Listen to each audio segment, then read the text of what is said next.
முடியாத சூழ்நிலை அல்லவா என்று சொல்லி நாம் தடுத்தோம். எந்த போராட்டம் நடத்தினாலும் நாம பெண்களை கொண்டு போக மாட்டோம். பள்ளிக்கு பெண்கள் வருவதை விட வீட்டில் தொழுவது சிறந்தது என்று சொல்லிக் கொண்டிருக்கிறோம். நிர்பந்தமான தேவைகளுக்கு மட்டும் நீங்கள் வெளியே செல்லுங்கள். ஜியாரத்துக்கு செல்ல வேண்டுமா, உரிய முறையில் உடலையும் அழைத்து செல்லுங்கள் என்று நாம் சொல்லுகிறோம். ஆனா இவங்க நெல்லை வண்ணார்பேட்டையில ஒரு போராட்டம் நடத்தினாங்க, சிறை நிரப்பு போராட்டம்.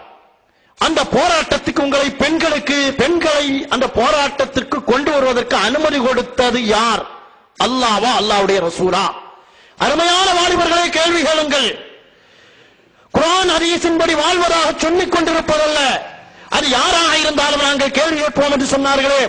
போராட்டத்துக்கு ஒரு பெண்ணை கொண்டு போய் நிறுத்துவதற்கு எந்த மார்க்கம் அனுமதி கொடுத்தது? அதுல ஒரு பெண்ணு போராட்டத்துக்கு போய் அந்த பெண்மணிய சிறையில் அடைக்கிறாங்க, கைது செய்யறாங்க. இந்த போராட்டம் நடக்கக்கூடிய சமயம் கைது செய்து புற வெளியே விடுவாங்க. அப்படி கைது செய்யக்கூடிய சமயம் நடந்த ஒரு போட்டோ தினகரன்ல வந்த செய்தி. கியாமத் நாள் வரையில் இந்த பேப்பரை தூக்கிட்டே நடப்போம். நல்லா நினைவில் வைத்துக் கொள்ளுங்கள். தலையில துணி இல்லாம, தலையில் உள்ள துணி கீழே சிதறி கிடக்கக்கூடிய நிலையில கை குழந்தையை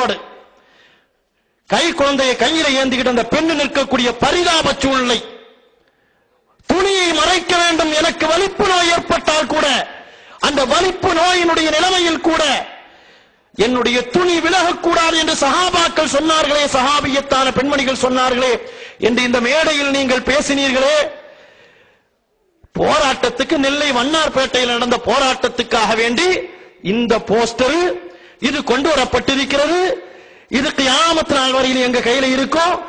எப்போ நாங்க இதை கிழிச்சு போடுவோம்னா, இனிமேல் நாங்க போராட்டத்துக்கு பெண்களை கூட்டிட்டு போக மாட்டோம், பள்ளிக்கு பெண்களை கூட்டிக் கொண்டு போக மாட்டோம் என்று நீங்கள் சொல்லுவது வரைக்கும் இந்த நிலை தொடரும். இதற்கு யார் அனுமதி கொடுத்தா? இது ஒரு போட்டோவா? இது முழுவதும் இஸ்லாமிய பெண்களுடைய போட்டோக்கள். இஸ்லாமிய பெண்களை இப்படி நடுத்தெருவிலே நடுவீதியிலே கொண்டு வந்து நிறுத்தியது யார்? இது ஒரு போட்டோவா? அன்னைக்கு வந்த தினகரன்ல.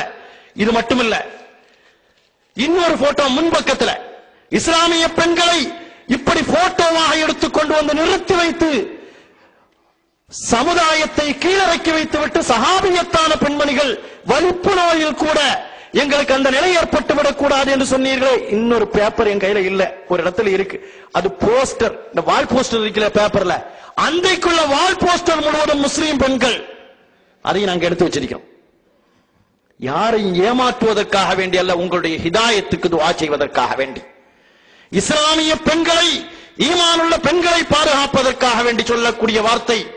அருமையான சகோதரர்களே, இப்போ அடுத்தால சஹாபாக்களை பற்றி இவர்கள் சொல்கிறார்கள்.